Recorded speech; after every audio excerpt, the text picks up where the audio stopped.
So good afternoon, everybody, and welcome to this session. So investing in millennials and Gen Z skills and well-being. So very welcome, a warm welcome from my side. So I'm Claire Deré, so I have the pleasure to moderate this very interesting and fascinating topic. So with a set of very young and excellent panelists. So maybe before introducing the topic, so I would like to introduce you to our speakers. So I will start on my right-hand side. So here I have, together with me, I have Sara Cornelio Cervantes, who is very much into artificial intelligence. So she represents the AI task force. So as far as I understood, this is a global task force. And she's also involved in a lot of work on involving young people into conversations about technologies and the impact of technologies on the society.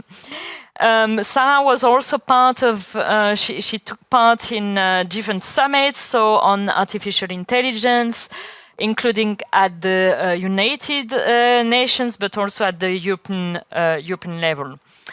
Then I have Guillaume Paraou, so who is head of the educational innovation in this French organization called Open Classrooms.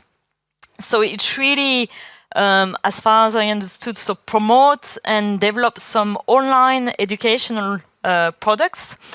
And I also understood that you are into coding. So I guess that you would provide more explanation on that in a few minutes. Then moving to my left-hand side, so we have Veronika. So Veronika from Poland, who represents these Girls in Tech Poland. Which aims really to promote technologies among girls, because we know that looking at the attendance of educational programs on technology, so there is a strong gender bias. And you are also very much involved, so I know that you work as a mentor also to teach children robotics, programming and design. So welcome to our today's discussion. And last but not least, so we have Ignacio Doreste, so he's who represents so the ETUC. So most of you might be familiar with ETUC, so it's the European Trade Union Confederation based here in Brussels. And Ignacio, so you are an advisor on quite a wide range of policy fields, but mainly on, so you've been working quite extensively on youth employment, labor market, also self-employment and new types of work, including the platform economy, and also on, last but not least, on occupational health and safety at work. So warm welcome to all of you. Welcome also to the participants. So there will be, so we have a short session, so 1 hour to discuss the topic with our panelists. But there will be a bit of time also for questions and reactions. So there will be like 15 minutes at the end also for you to participate and raise your questions. So what we want to discuss today is quite broad in a sense, because so it's really based on the inputs of young people on how they see some transformations on the labor market, but also in the society, how they view the transformations of the different models of working for the society, and how also they think that the education system can better prepare young people for the jobs of tomorrow. And what implications also it has in terms of skills. Before giving the floor to our speakers, so I would like to invite you also to share your opinions on 3 questions that we prepare that will be displayed now on the screen. And you can use slide also to answer the questions. So with your mobile phone. So we only have 3 questions. So it doesn't take long, and we're trying to put questions that can be very easily, that are understandable and easy to answer. So the first question, and so the speakers can also think about the question and think of the answer they would like to provide. So the first question is, do you see the emergence of new forms of work rather as an opportunity or as a risk in relation or with respect to people's well-being? So I see that there is a strong majority, so voting for being quite optimistic, but I see that it's changing as well. Any quick reaction on that? So, Ignacio? Yeah, sure.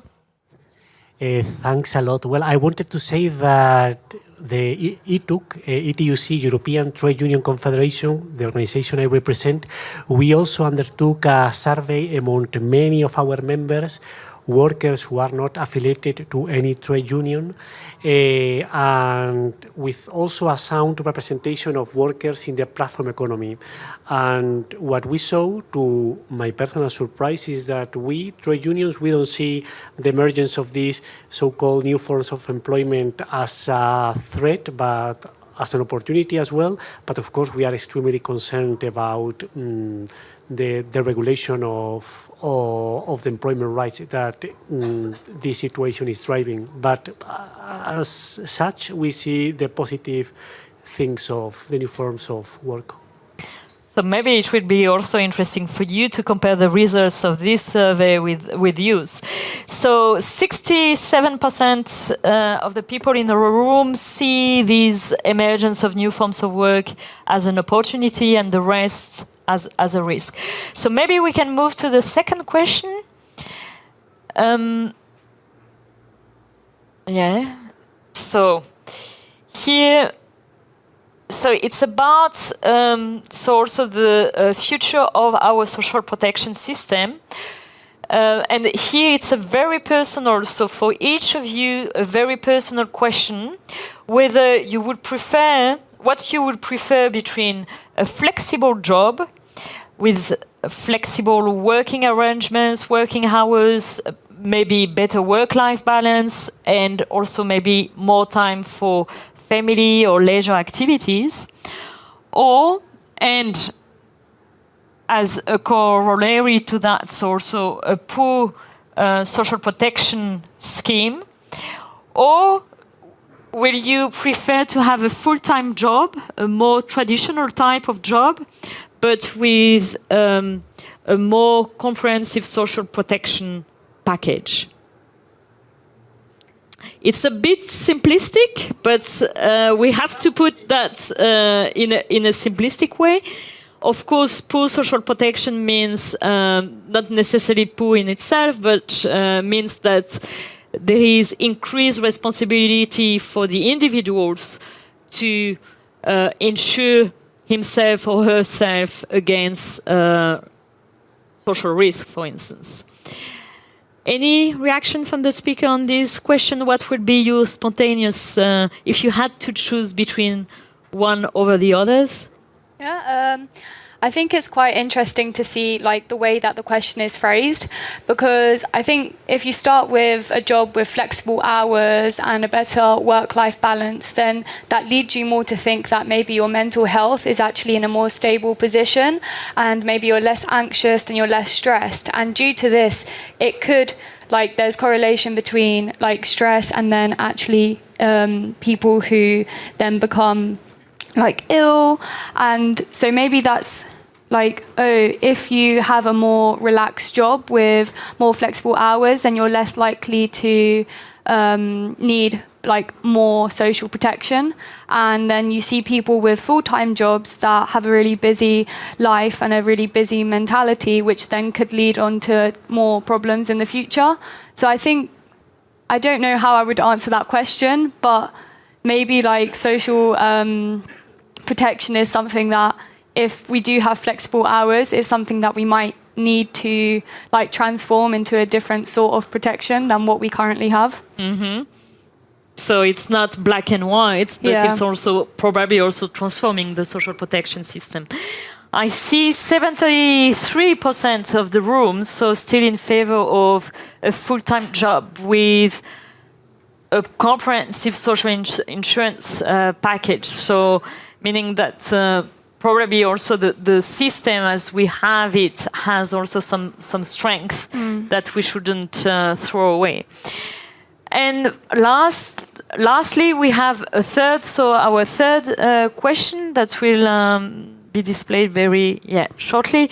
So what do you think should be the priority? And here you can pick up maximum two priorities to align our socio-economic model with people's aspirations.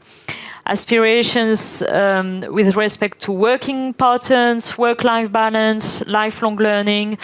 And I think that you had more than three options, but at least three of them are displayed here. And you can pick up two of them. If I may ask you, Guillaume, so what do you think should be the priority to reform our socioeconomic model and to align it with current aspirations, in particular of young people? Well, can you hear me right? Yeah. I definitely think that employers should and will play a bigger role in the lifelong learning process and in helping reskilling people. I think one of the big priorities that we have now is creating scalable reskilling systems, and that employers will have to play a part in that in order to make this very system scalable. And you, Veronica, any insights into that question? I believe that we should maybe redefine what we understand as lifelong learning, because often it is associated that schools, that learning from books, and it's boring and annoying and it needs so much more time, and it's often as it is seen. But we can show that lifelong learning is something which help us develop ourselves, and it's also communication skills, presentations, and all the range of soft skills that we can help us with daily life. And I'm looking at the same time at the survey results. So I see the first answers. So the first option on universal access to social protection comes at the top. So it's still a bit changing. Also more opportunities to combine working life and continued education neck to neck with the first one. Good. So thanks a lot for these inputs and for your participation. Now, so I would like to ask the four of you. The entire society is speaking about these labor market transformations. Also, the transformations coming from new business models, but also from emerging technologies. What do you think? First of all, I understood so that you rather see it as an opportunity rather than a risk. But I also assume that risk need to be mitigated at the same time. But where do you think the biggest changes will come from? So where do you think that the risk will be the most acute, and where do you think that public policy should put the priority on? if we talk about these big changes at the societal level, in our economic model, and in our labor market, so what do you see as the risk number one? Maybe I start with you, Ignacio. Well, is it working? Can you hear me? Okay, well, I would refer to the three megatrends which have been identified by the United Nations. So, climate change, number one, a demographic challenge, and then this technological disruptive emergence, sorry. So I would refer to these three. And of course, the deployment of these three lead to many other challenges that the society should tackle. And you, Veronica? I think that also how we see technology in our life, that something that work as in administration or sorting, where there are some patterns that we can use algorithms or machines or like technological solutions to solve them, and use more of these human factors like creativity into other fields, and leave those like works where there are patterns, leave for robots as we can create them now, and those like more creative fields we can use our knowledge, our brains and intelligence to develop them more. And so I see that you very much focus on creativity, which is an important aspect, but the reality is that often be it the education system or the environment where we work, where we live, it doesn't necessarily invite people to be very creative. Yeah. So how to change the system? And here also I'm looking at you, Guillaume, because you work a lot on education. So how to create an educational system that really prepare young people for this need for creativity, and how do we encourage them to be creative?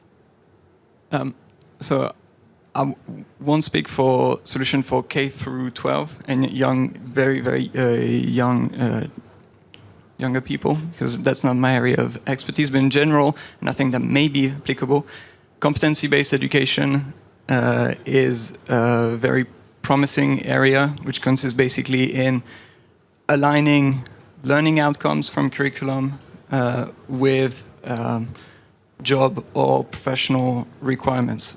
Being creative for the sake of being creative is difficult to implement in an education system, not necessarily very, very easy for everyone. In order for people to have a chance to be creative, learning should be more experiential and align with outcomes that are going to be expected from them in the workplace. So creative, project-based learning, working toward building real things of values that can be showed in a professional portfolio, that's creativity applied to something directly useful, and that gives the structure, the constraints that you need in order for creativity to exist in the first place. Creativity is all about constraints, so it's creating the good constraints, good instructional design to foster this kind of creative project. Do you think that teachers are, so what is your experience with teachers, for instance? Do you think that they are ready for this step change? Or is it a lack of means that they have? So, I think the role of the teacher can be completely revamped. Right now, it's not true everywhere, but the focus is still a lot on content delivery. I think, sorry for the teachers in the room, I'm a teacher myself, but teachers are incredibly inefficient at delivering content. But they can be irreplaceable for guiding students toward these creative projects. So I think the role of teachers should be more apprehended as a mentor or guide role, and that the focus should be moved from content delivery to giving feedback. Like, it should be more about facilitating learning than teaching. It almost means the same thing, but when you frame it differently, helping people learn, so giving constructive and corrective feedback, that should be the two pillars of teaching, and you need some creative projects to do that. Thank you. Sarah, I know you've been working a lot on education and the education system as well, so what's your view on that? And also, in particular, because I know that you work on new technologies and the potential of new technologies for the education system. So I believe that youth involvement is really important, especially when framing the education system, as they're the ones that are going to be going through the process. As you said, active and experienced learning, I think, is the best way forward. And so Teens in AI, we set up hackathons across the UK, Europe, Africa, and the US. And I think these sort of projects, as you say, is a great way for students to learn. We work with people from the ages of 12 all the way through to 18, which is quite a big age range. But I think the way that we tackle problems is something which really activates the brains, and you learn technical skills as well as soft social skills. So like in hackathons, we give challenges to the teens, like climate change and gender disparity, as well as like looking at being green and eco, medical fields. Like, we cover a really big range of topics, and the teenagers can come up with really good solutions to these just in only 2 days, which is quite astonishing. I know that in our previous hacks, we've had a group of teenagers, and they created a mobile app which lets you detect skin cancer. Like, they used artificial intelligence to like really progress their application. But I know others that have created like an app which is for politics, learning about different parties, how to vote, which is something that I think is really important. But yeah, we don't really get taught in school the importance of it, or how to do it, how to do your research. And in the hack, like, they group up with people that they've never met before. So just in that, you have to learn communication skills, and then during the week they learn how to code a little bit in Python or whatever. And then they lead on to look at monetizing their project.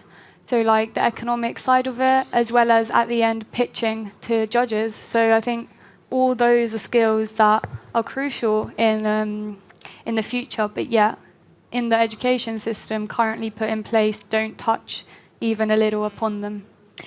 Do you think, because it's really interesting what you described, so where does the resistance come from? If we think that this way of learning is now more widespread, throughout the education system, where do you think the resistance comes from? Is it the public system in general, or is it teachers that are reluctant? So I think it's more the constitutions and the actual government, and like even head of schools, because they're mostly looking for the grades that the students achieve at the end of the year, rather than building up their character and their skills. So I think actually the system that's put in place, it's more for schools to show, oh, we have like this percentage of student that went to this university, or we have this percentage of student that achieved the highest grade. And I think that's not the best way to measure someone's like education in such. So I think it's more about those systems rather than the teachers, because like you can give as well, the way that teachers trained to teach through the education system, they can be train to teach in a different model. Yeah, any, maybe Veronica? About creativity, also, I believe that, and it may be an obstacle, the impression of the definition creativity, that it's something big that is connected with art, and it's like drawing or showing something, and that's just like can be seen as something big, and like normally, naturally, that people are creative or they are not. But as Sarah said at Guillaume, that we can learn it, and we can learn it through projects, or even because for someone, creativity may be seen as creating new solution, but for others, they may not feel comfortable with creating something from nothing. They may prefer to work on something else, that we have some solution, but I have idea to make it more efficient or do it in a other way. So it's also creative way of thinking. Sure. And maybe I would have, it leads me also to the next question that I have, is more about the recognition of these type of skills. How can we maximize the potential of these skills, and how can we ensure that the skills and the competencies that are acquired by the young people when they attend your workshops, for instance, how can they be recognized by employers in the workplace, or also by the education system? I don't know, Ignacio, are you working also on this at ETUC, on informal learning and how to... Yeah. On informal learning, first of all, I should say that the youth committee of the ETUC, because we have also a European structure for young trade unionists, which I coordinate, I work for them, and we are full members of the European Youth Forum, that I guess that are also represented in this forum today. So the European Youth Forum is a platform representing national youth councils and European youth organizations, and they really work hard on the recognition of skills. Of soft skills and non-formal education. They are really pioneers on that, and we totally back the work that they are doing. I wanted to say very quickly that I am very happy to hear in the very creative answers I learned a lot that you have given in the previous question, that you were not blaming teachers at all. So it's something that me as a trade unionist, I'm really grateful to hear, because I was in a seminar on health and safety, occupational health and safety last week, because you know that there is really a lot of momentum, political and societal, to put forward some kind of legislation on psychosocial risk. And the Finnish presidency of the European Union is working hard on that. And I learned something that somehow I could already expect, but I was sad to hear that the most stressful profession throughout the EU is teaching. So I'm very happy to hear that you are not blaming them for the educational system seemingly not delivering. Anyway, going back to the question. So I already told you about soft skills and recognition of non-formal education, but going perhaps a bit backwards, we have other challenges as well. For example, young people have real difficulties in having their formal qualification being recognized at company level, and I think that steps should also be taken in that direction. We really try to work on this with the employers at the national and sectoral level through collective bargaining. And you were asking me whether we are working together with the employers. I should say, well, the employers are our partners. Of course, we defend different interests in the negotiations, but they are our partners. Negotiations are very challenging, depending on the subject, but on education, I should say that I would say that is the field in which is easier to reach fruitful outcomes. And we have worked extensively, for example, on apprenticeships schemes, not that much on traineeships, but it's on the agenda. Traineeships is internships in European jargon. And I wanted to say something else, and the last thing, on recognition of skills. we also have a challenge at European level in the recognition of the qualifications. And I wanted to say qualifications because skills for us, with full respect to the employers, is too much market-oriented wording. When we talk about qualifications, we are referring to skills, competences, and the knowledge that you acquire throughout your educational career. And we have a problem, Europe has a problem with the recognition of the qualification of migrant people. So they arrive to Europe. It's really a risky journey, and we all know all this populistic narrative against them. And when they manage finally to get into the labor market, they have serious problems to have their qualification recognized. So you have doctors working as taxi drivers, with full respect to taxi drivers, but I guess that they wanted to work as doctors, nurses, teachers, or whatever they studied in their former country. And there is a directive for this, but it has to be strengthened. Thank you. And Guillaume, maybe on this question of recognition, because I know you've been really at the pushing to recognize or to create these online, this first online degree in France. Was it really a struggle? So what are the constraints that you face to put that in place? So when trying to get a fully online degree accredited, you have to fit within the existing accreditation and certification framework, which obviously isn't designed for online delivery. Like literally, you can't fill in the forms. There are questions that just don't apply, and I think that these certification frameworks are in a way imposing the learning model that's causing so much friction. So you have to play the game, try to fit in there and have a healthy conversation around having this certification framework evolve.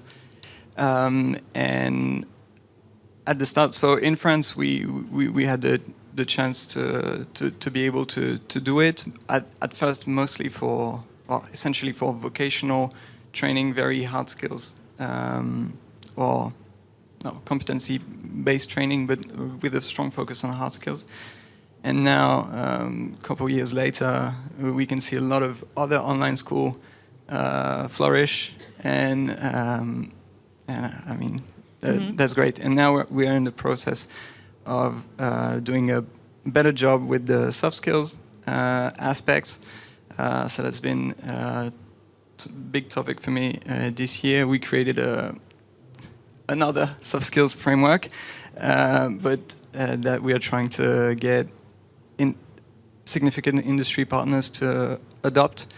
And once we have this buy-in from big employers, it'll be the conversation will be easier. Basically, again, coming back to the idea of mapping learning outcomes to job requirements in the exact same language, and that's what's going to allow us to provide clean, useful, actionable skill data about every one of our students, and have the actual competency speak for themselves, and create these very fine, granular matching scores for one graduate to any position. And this matching score can be in many ways a much more transparent and efficient way to integrate the workforce, as opposed to, say, a degree as it exists today. It wouldn't mean that it wouldn't be recognized as a degree, but the data around it would be a bit cleaner and transparent, and the employer would know what he or she is buying. Do you know any country that is more advanced, for instance, in this area, and where we could also maybe get some inspiration within or outside Europe?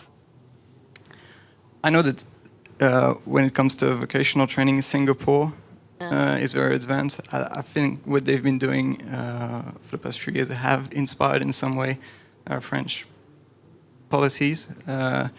So I think for the certification and financing of professional education, I think they're doing great. And then for creating new skill assessment systems and proposing new learning models, the Bay Area, the Silicon Valley is making major steps, obviously. Mm-hmm. And now maybe last question before also inviting the participants to react and comment or raise questions. Maybe to both of you, Sarah and Veronica, because we know that there is this strong gender bias towards technologies. So is it something that you see in your real life, that girls are either less attracted by these new technologies, or that there is maybe a pressure from, might be a cultural pressure or family pressure to go towards other types of educational programs? What do you see, and what's your reaction to that? I don't think there's like a pressure to go one way or another, but if you look at different fields, there's different people who are at the top, and like young girls don't have like idols at the top. For example, in technology, there's like very few of them, and even if they are there, they're not as recognized as others. So like when you think about like computer science, you always think about like Facebook and Google, and they were all started up by men. And so there's this thing where it's like they don't have idols. Another part to it is young girls, right from when they're really, really little, they're told to not go into these fields unconsciously. That's just like either due to bias that we already encounter in ourselves. So I think one example that I always give is like, oh, if you have a newborn girl, like you always relate pink to them. And if you have a newborn boy, you always have blue. And then when you go to the toy shop to buy them toys, you usually buy a girl a doll or like a shopping set or like makeup stuff, and boys you always buy them like robots or like Lego or like cool stuff in my opinion. And so I think that just from a really young age, like you just get bought different things, and from that you take up this instinct of like girls are supposed to be mothers in the future, which isn't, I believe, is something that doesn't, like, that's not true.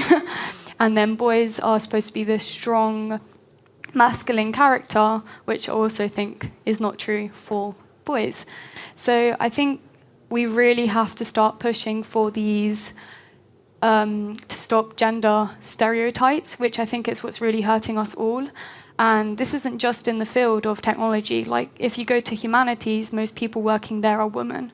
So, like, how do we encourage boys to go into humanities? So I think it's like from both sides of the question that we need more idols in both sides. We need more recognition, like things like statues. Like, you can walk around Belgium, you can walk around like England and in London especially, and like you don't find statues of women. So just like little things like that, which you might not think about in your lives, but actually when you give it the importance, like there are little things that all build up to create that big picture at the end. And Veronica, what's your experience on that? Also, I agree that we need like this idol who help us like see that, like that we can do, like girls can also be into technology or boys into humanities. And I think that in terms of technology, as it's more my field of expertise, it's that we still live in this belief, in this vision that if you are into technology, you are this geeky guy who likes mathematics and who like walking in a hoodie and something like that. And you need to know mathematics really, really well and be great at that and don't know anything else. And now in technology, because we live surrounded by it nowadays, and it's like you can do everything. You don't even if you want to create, you don't even have to know how to programming. You can have great ideas and solutions and know the possibilities, and can develop these possibilities and surround by people who help you with other parts of this project, as we also was saying about projects and creativity. So we can exchange our abilities, and we don't have to know everything in that. Just to add another thing is, like, especially with technologies, like something that I'd concentrate in is like artificial intelligence, where a lot of data is needed to actually like push forward a machine learning or a neural network. And I think we come up with loads of problems if like we don't include all people. Like, we really want diverse data, because if not, we lead to results which like aren't that great. And I think this is something that like you can't have an unbiased AI if you have a biased data. So I think this is like something else that has to be considered, which isn't just like we want more women in technology, as in we want more women representation in all fields, and girls, and like all sorts, like colored people, and from different ethnicities as well. Yeah, I think it's a very important point. Now time to open up. So are there any reactions or maybe questions from the floor? Do you agree or disagree with what our 4 speakers mentioned so far, or do you want maybe to share some reactions on the questions that were raised at the very beginning of the discussion? Yes, so I see a hand. So I think there is a microphone somewhere. Yeah. Yeah. That's meant to be thrown. Yeah. You need to, I think, click Press? it. Yeah.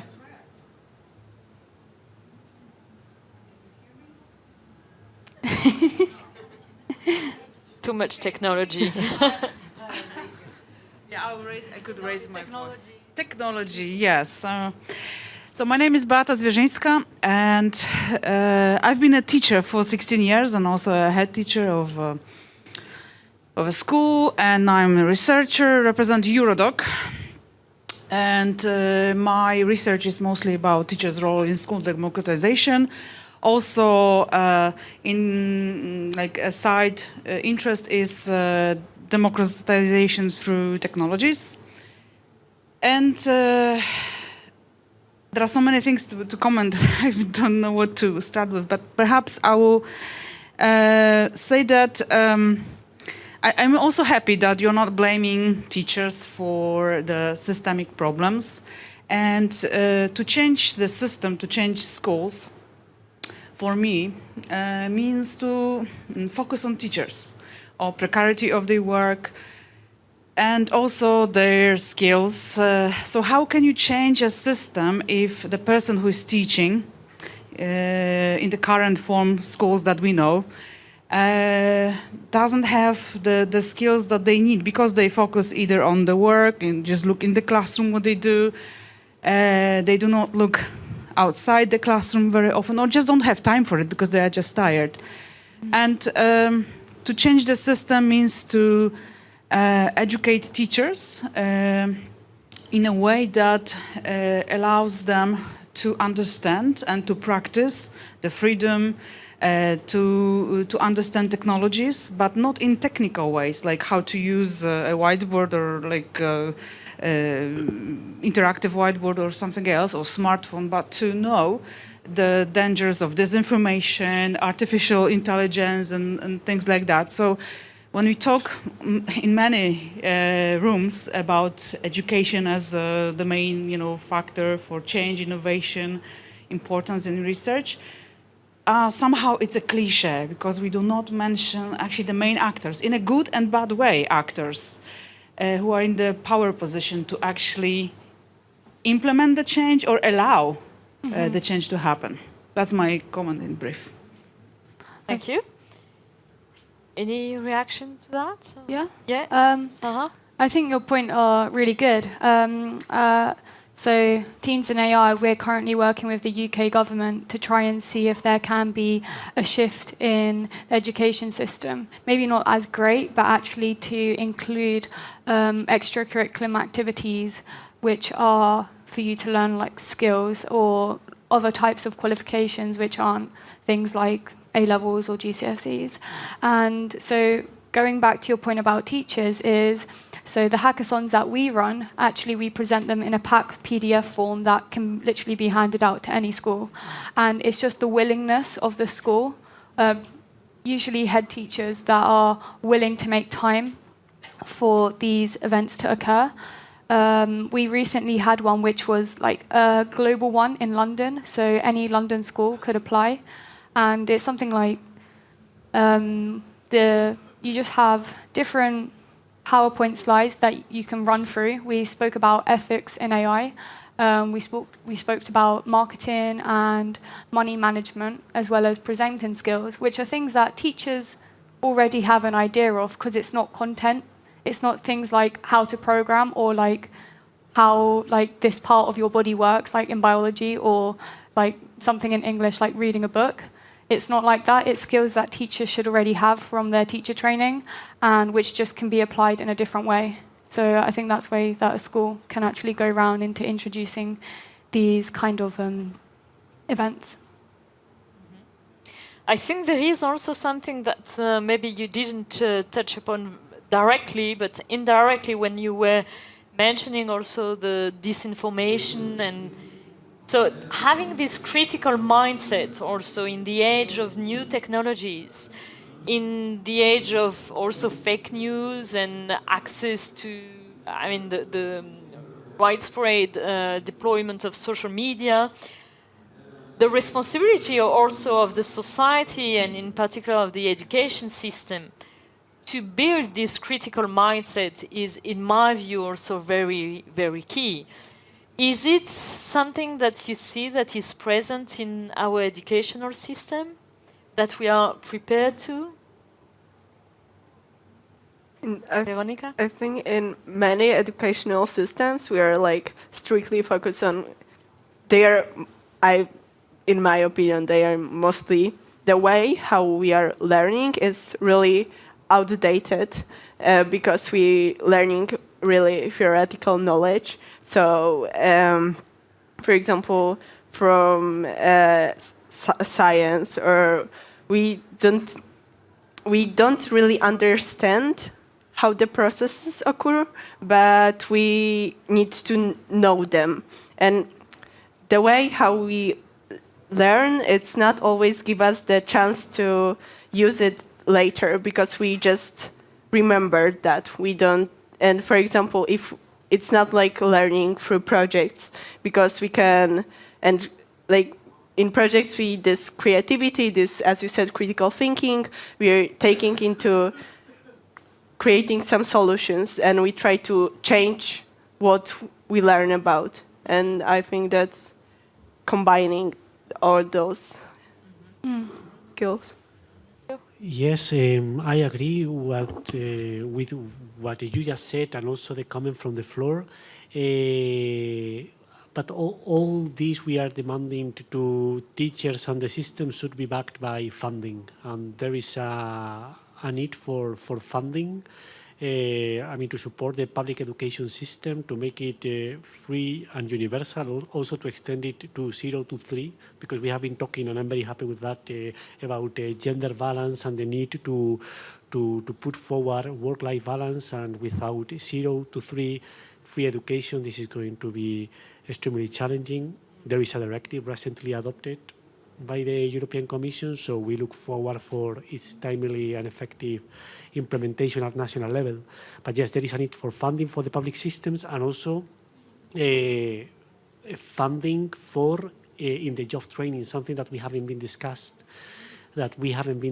but it's also needed, and it's a joint responsibility of the employers and also of the governments. I mean, I understand that not the whole burden should be laid on the shoulders of the employer, but it can be shared. But anyway, if you look at statistics, we see that employers' investment in training has been decreased, and not only in the usual suspects, even in countries like in Denmark, in the last 3 to 5 years, it has decreased dramatically. Can I add a point on the funding aspect? I don't know if you're familiar with you probably are outcome-based funding, so financing and actually paying once the promised outcomes of a programs have been delivered, as opposed to funding for inputs in an educational system. I think that's a very powerful idea, not funding to put people through a system without accountability for the learning outcomes at the end. So for a competency-based system, you could imagine only funding to the extent, like you could do a per competency acquired funding scheme. And I think that would solve a lot of accountability issues from training providers that without such requests aren't enticed enough to provide real service. Are there any additional reactions or questions from the participants? Yes. I try. Thank you. I'm Maria Olivares from the University of Zurich, and my question regards towards the fact that so far you were talking about the education systems a lot, but I would be very curious to learn more about the expectations of the young people regarding the skills they think they should and will need for the future, and also related to the future jobs. Do you have any insights on that? Good. Who would like to start? So, Veronica? I believe that what we learn now, it's like strictly knowledge that, for example, in the past years we could find in books, and we need to learn them because it was really hard to find those books then, and we just had to know which books we should look for. And now we are living in this in those times where we have internet, and it's just type in and you have answer. So I think in a way we need to try to maybe focus less on gaining knowledge, but onto using it. So how to use it in a different way, so this creativity ways, and also critical thinking,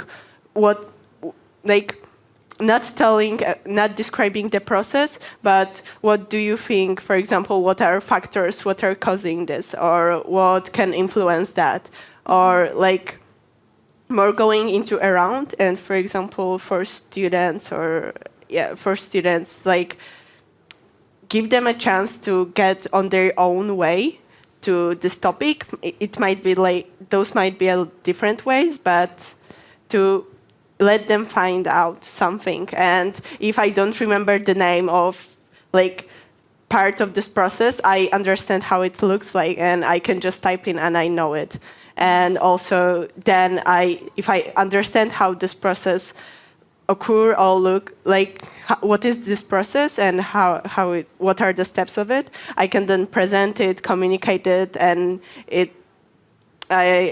this presentation, I believe that those presentation skills and the communicating skills, what we think about something, are really vital for the future, and not just that I know what is it. The process of learning as well. Yeah, the process of learning. Yeah.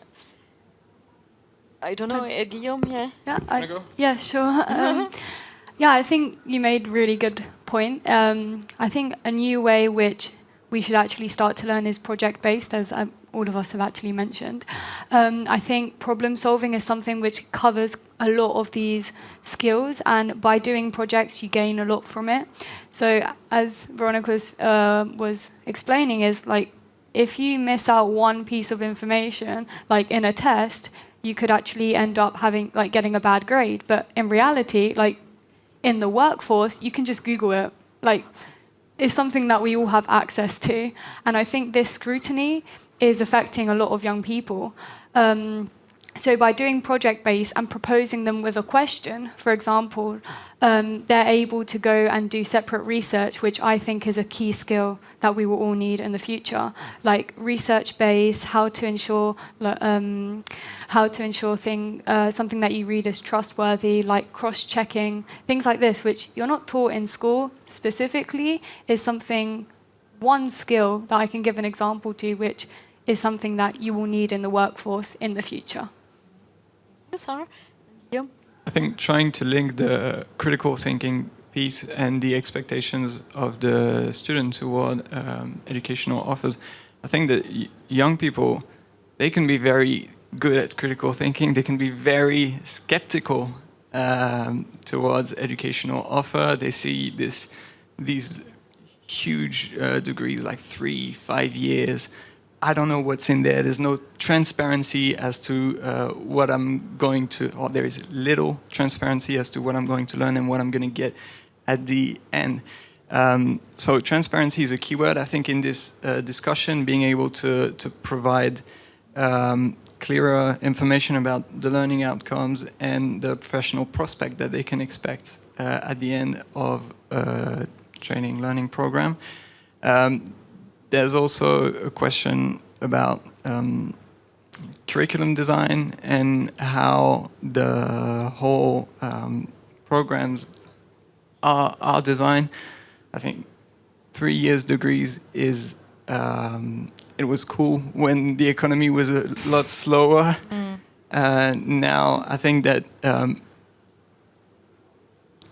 it's almost, I don't want to be too controversial, but I think it's a bit arrogant to say, I can create a curriculum, fill it for 3 years with things that are going to be relevant for you in 5 years. We know with the velocity of obsolescence of the competencies, by the time you finish your 3 years degree, what you learned in first year will be like 50% obsolete. So I think much shorter educational offers are more trustworthy for young people. Thank you very much. I see we are approaching the end of the discussion, but I would like to raise 2 final questions and ask each of you to answer these questions, but very briefly. So the first one I see that was raised by someone in the room on the health and well-being of young people. So what I would like to ask each of you, so what for your own health and your own well-being, what do you think should be the priority number 1 for policymakers? How they can help you through public policies to preserve high level of health and well-being in your future life? So question number 1. And question number 2, because we're here as part of the European Research and Innovation Days, so all these discussions, all the inputs you provide will feed into a larger process of thinking of the next programming priorities and the next programming period for the EU on where to invest when it comes to skills for young people. So if you had also one priority or where or how skills needs to be, or how investment needs to be made in skills for young people. So your priority for well-being and for your own well-being, and your priority for the investment of the EU when it comes to skills for young people. Ignacio? Well, about well-being, I would say that European governing bodies and national governing bodies should make sure that young people have access to the many fundamental rights that we have recognized by the European Social Charter, because we have been talking extensively about the right to education, but it's a challenge to achieve it, especially when talking about tertiary education in many European countries. And then we see that the right to quality jobs is also at stake nowadays. And I totally agree with what we have been discussing at the very beginning of the debate, that there should not be a trade-off between flexibility and protection. And on that, I think that the European Commission, it's not that I want to praise any initiative, but I think that since the European Pillar of Social Rights was proclaimed, we have seen that there has been a shift for, again, a social Europe. I can also be critical with the details and the elements, but there is a legislative instrument to guarantee also access to social protection to self-employed workers, which is seemingly increasing in some sectors. And then about, yes, investment on skills. Well, investment on skills. I would say that looking at the forecasts which are produced by CEDEFOP, which is the tripartite agency of the European Commission on educational and vocational training, to my positive surprise, they are not only making stress on science, technology, and mathematics. They also focus on the need to invest on social skills. Because many times when I'm participating in this forum, I think, well, people who committed the mistake of studying history or psychology should feel bad after this debate. That was not the case today. I think that it was extremely comprehensive. But it's good to see that Europe is also looking at all the needs of the society. Yeah, and the soft skills as well. Yeah. Veronica?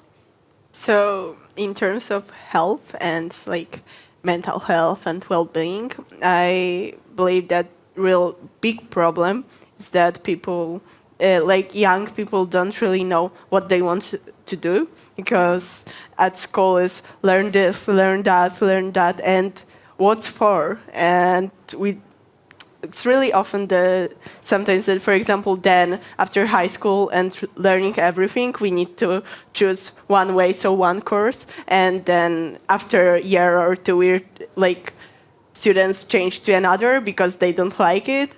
And I think what has really great influence on well-being is sense, and the sense of self-realization, what's important for me, and for what are my fundamentals, or what I should do in the future, what I will I enjoy doing. And it won't be, as it is said, that if you enjoy your work, you won't work your whole life. It will be what you like to do. So I believe that really important in those terms are finding out what are my talents, what is my potential, how I like to learn, and in what ways I would for example, I really like to create new solutions or new ideas, but I don't really like to implement them. And there are 3 people in a team, in a project or something, and they are doing this.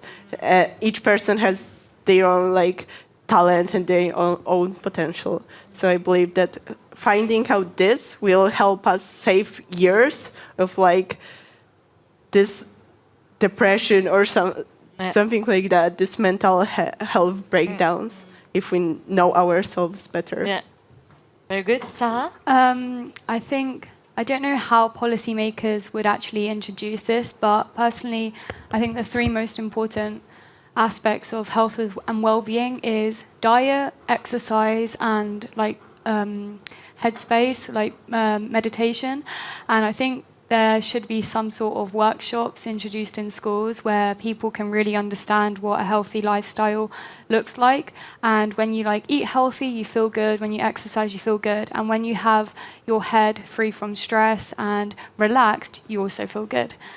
And in regards to work and life balance, I think Ignacio made a good point about how we all work, and what the EU and what different parts of the commissions are doing.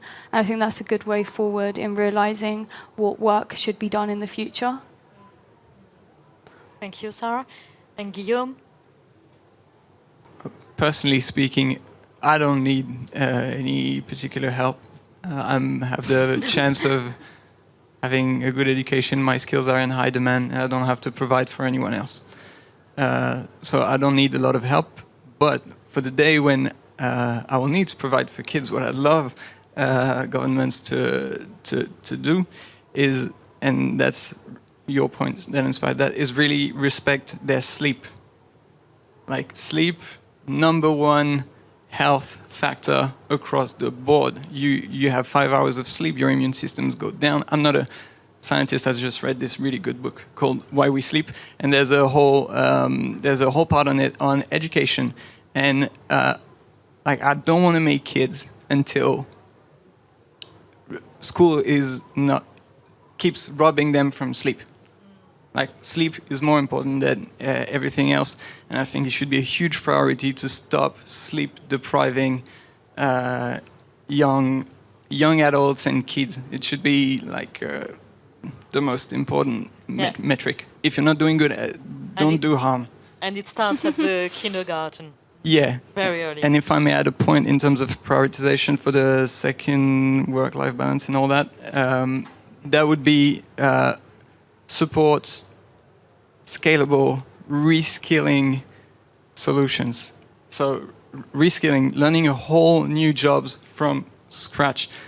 Upskilling, we're kind of good. There are mature solutions. Reskilling options are incredibly immature, and I know only of one model that's scalable enough to absorb the demand that is being pushed by these relentless waves of automation.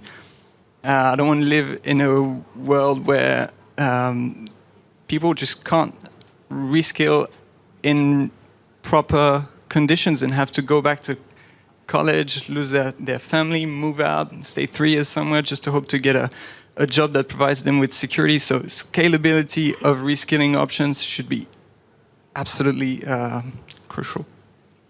So thanks a lot to each of you. Thank you for you participants. I think we had a very intense and fascinating discussion today. So for the sake of time, I won't wrap up the discussion, and also because it was so dense. I hear the noise coming from outside, so there is probably something else starting in a few minutes. So big thank you to all of you, and hopefully see you next time.